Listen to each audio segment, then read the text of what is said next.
दोस्तों नमस्कार, colonel Ajay CO Ajay astro money group first global astro finance digital channel से आपसे मुखातिब होता हूं। आज 21 सितंबर सन 2023। दोस्तों आज का शो बहुत महत्वपूर्ण शो है, इसको आप ध्यान से सुनिएगा और इसको भविष्य के लिए रिकॉर्ड के लिए भी रखिएगा।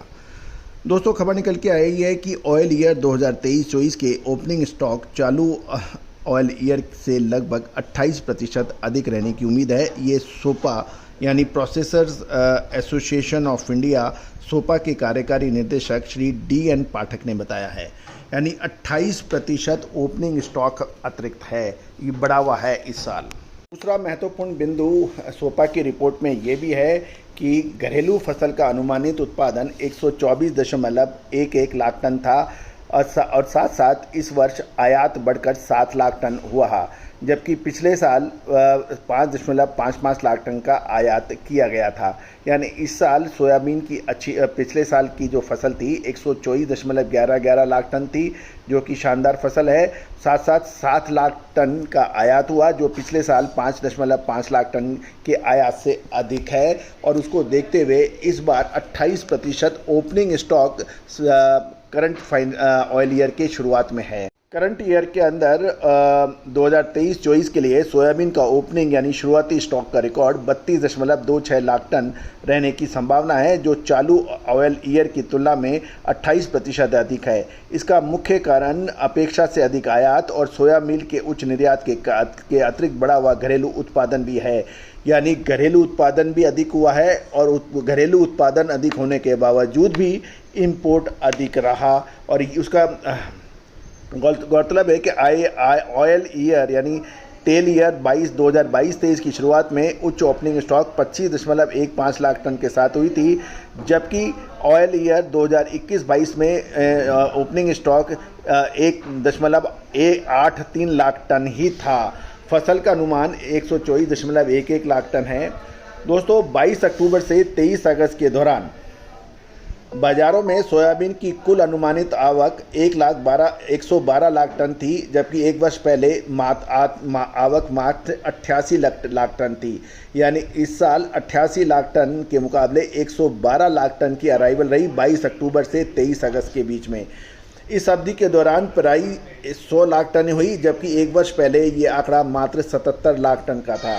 सोपा के अनुसार 1 सितंबर को प्लांट, व्यापारी और किसानों के पास स्टॉक 38.70 लाख टन था।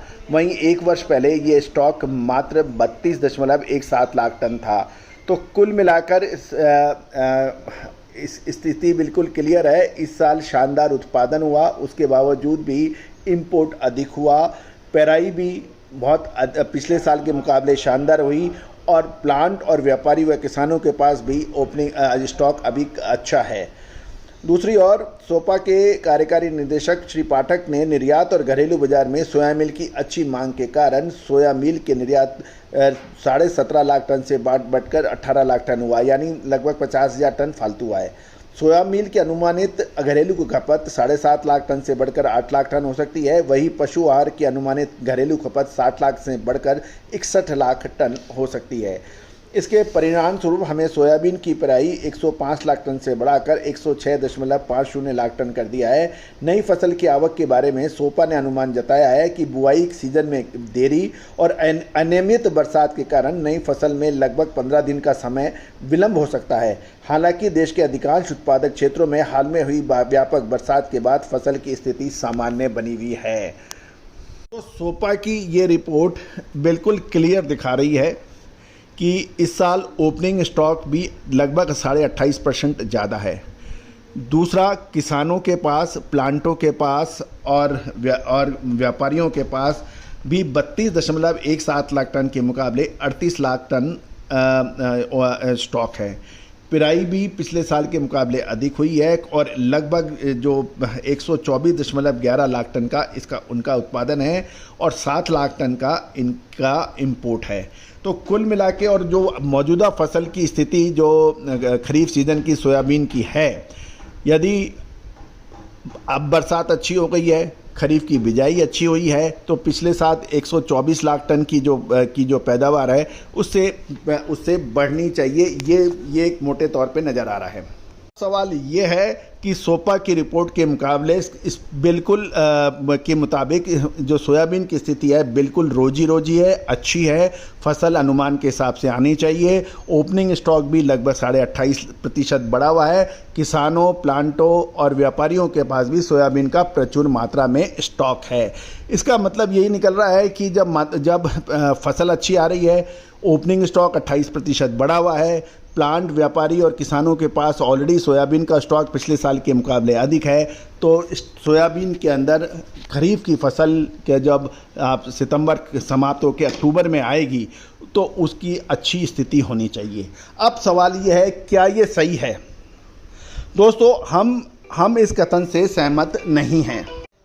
कुल मिलाकर जो सोपा की जो स्थिति है उसके हिसाब से ओपनिंग स्टॉक, फसल की स्थिति और व्यापारी, प्लांट और किसानों के पास माल देखते हुए अभी और फसल अच्छी होने की वजह से अब आने वाले 1 से 1.5 महीने के अंदर अच्छी फसल आने की उम्मीद है। लेकिन हमारा ये कहना है, हम इससे सहमत नहीं हैं। मैं रिपीट कर रहा हूँ, हम इससे सहमत नहीं हैं। हमारे अनुसार जो फसल की अनुमान लगाया गया है वो उतनी फसल नहीं होने की संभावना है। पहला बिंदु, शुरुआत में अगस्त महीने में सूखे से काफ़ी फ़र्क पड़ा।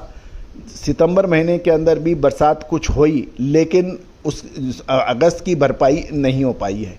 सितंबर महीने में आज 21-22 तारीख हो रही है, बरसात हो रही है और हमारा अनुमान ये कहता है कि सितंबर महीने में आगे भी बरसात रहेगी अगले हफ्ते, यानी चौथे हफ्ते तक। और संभावना ये है कि अक्टूबर महीने के प्रथम सप्ताह में भी बरसात रह सकने की संभावना बन रही है।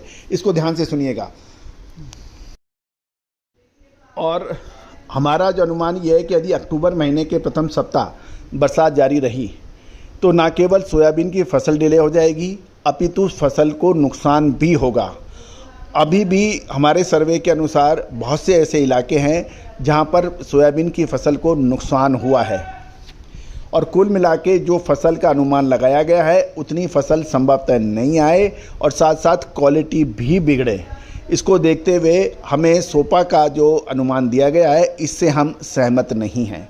दोस्तों, इसमें किसी का विरोध भी नहीं है और किसी का समर्थन भी नहीं है। हमारा जो आकलन है, आपको याद होगा साल 2021 में भी जो हमने आकलन दिया था वो सही साबित हुआ था। साल 2022 में भी जो हमारा आकलन दिया था वही सही साबित हुआ है और साल 2023 के लिए भी, अब जो शायद 2023-24 के लिए भी जो हम आकलन दे रहे हैं वो आप इसको ध्यान से नोट करके रखें, समझें और उम्मीद है कि हमारा ये आकलन सही साबित होगा। दोस्तों, तिलहन यानी ऑयल इंडस्ट्रीज़ के अंदर अनुमान बहुत महत्वपूर्ण होता है। याद कीजिए, सरसों के ऊपर मार्च महीने में शानदार फसल की अनुमान लगाया गया था और लगभग सभी व्यापारिक संगठनों ने भी सरसों की अच्छी पैदावार की बात कही थी। उसके बावजूद भी हमने 12 मार्च को जयपुर में स्थित रबी तिलहन कॉन्फ्रेंस के अंदर पुरजोर शब्दों में कहा था कि हमें सरसों में तेज़ी की संभावना नज़र आ रही है और सरसों में शानदार तेज़ी भी दर्ज हुई।